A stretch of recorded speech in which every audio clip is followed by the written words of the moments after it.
Marc, chapitre 10. Jésus partit de là et se rendit dans le territoire de la Judée, de l'autre côté du Jourdain. La foule se rassembla de nouveau près de lui et, conformément à son habitude, il se mit encore à l'enseigner. Les pharisiens l'abordèrent et, pour lui tendre un piège, ils lui demandèrent s'il est permis à un homme de divorcer de sa femme. Il leur répondit, « Que vous a prescrit Moïse ? » Moïse, dirent-ils, nous a permis d'écrire une lettre de divorce et de renvoyer notre femme. Jésus leur dit, c'est à cause de la dureté de votre cœur que Moïse vous a donné cette règle. Mais au commencement de la création, Dieu a fait l'homme et la femme. C'est pourquoi l'homme quittera son père et sa mère et s'attachera à sa femme, et les deux ne feront qu'un. Ainsi, ils ne sont plus deux mais ne font qu'un. Que l'homme ne sépare donc pas ce que Dieu a uni. Lorsqu'ils furent dans la maison, les disciples l'interrogèrent encore là-dessus. Il leur dit, celui qui renvoie sa femme et qui en épouse une autre commet un adultère envers elle, et si une femme divorce de son mari et en épouse un autre, elle commet un adultère. Des gens lui amenaient des petits-enfants afin qu'il les touche, mais les disciples leur firent des reproches. Voyant cela, Jésus fut indigné et leur dit, laissez les petits-enfants venir à moi et ne les en empêchez pas, car le royaume de Dieu est pour ceux qui leur ressemblent. Je vous le dis en vérité, celui qui n'accueille pas le royaume de Dieu comme un petit enfant n'y entrera pas. Puis il les prit dans ses bras et les bénit en posant les mains sur eux. Comme Jésus se mettait en chemin, un homme accourut et se jeta à genoux devant lui.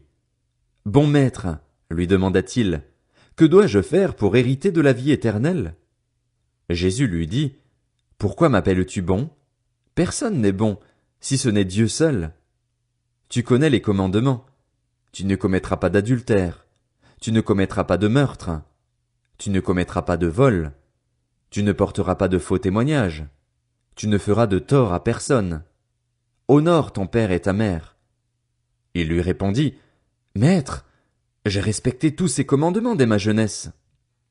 L'ayant regardé, Jésus l'aima, et il lui dit, Il te manque une chose. Va vendre tout ce que tu as. Donne-le aux pauvres, et tu auras un trésor dans le ciel. Puis viens, charge-toi de la croix, et suis-moi. Mais l'homme s'assombrit à cette parole et s'en alla tout triste, car il avait de grands biens. Regardant autour de lui, Jésus dit à ses disciples, qu'il est difficile à ceux qui ont des richesses d'entrer dans le royaume de Dieu. Les disciples furent effrayés de ce que Jésus parlait ainsi. Il reprit, Mes enfants, qu'il est difficile à ceux qui se confient dans les richesses d'entrer dans le royaume de Dieu. Il est plus facile à un chameau de passer par un trou d'aiguille qu'à un riche d'entrer dans le royaume de Dieu. Les disciples furent encore plus étonnés et se dirent les uns aux autres, Qui donc peut être sauvé? Jésus les regarda et dit, Aux hommes cela est impossible, mais non à Dieu, car tout est possible à Dieu. Alors Pierre lui dit, Nous avons tout quitté et nous t'avons suivi. Jésus répondit, Je vous le dis en vérité, personne n'aura quitté à cause de moi et à cause de la bonne nouvelle sa maison ou ses frères, ses sœurs, sa mère, son père, sa femme, ses enfants ou ses terres, sans recevoir au centuple, dans le temps présent, des maisons, des frères, des sœurs, des mères, des enfants et des terres, avec des persécutions et, dans le monde à venir, la vie éternelle. Bien des premiers seront les derniers, et bien des derniers seront les premiers. Ils étaient en chemin pour monter à Jérusalem, et Jésus allait devant eux.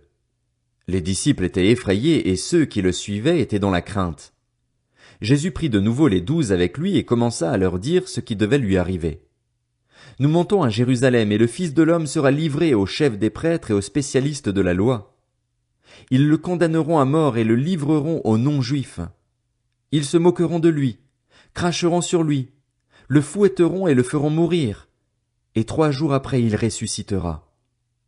Jacques et Jean, les fils de Zébédée, s'approchèrent de Jésus et lui dirent, Maître, nous voudrions que tu fasses pour nous ce que nous te demanderons.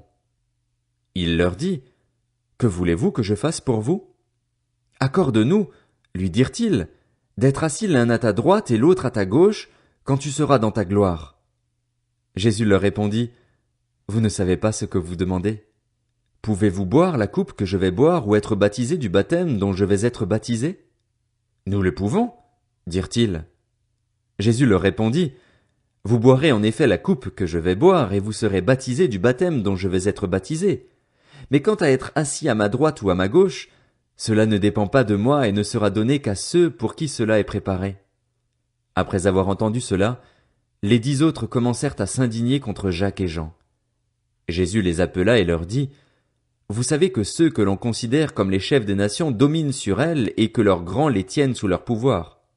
Ce n'est pas le cas au milieu de vous, mais si quelqu'un veut être grand parmi vous, il sera votre serviteur.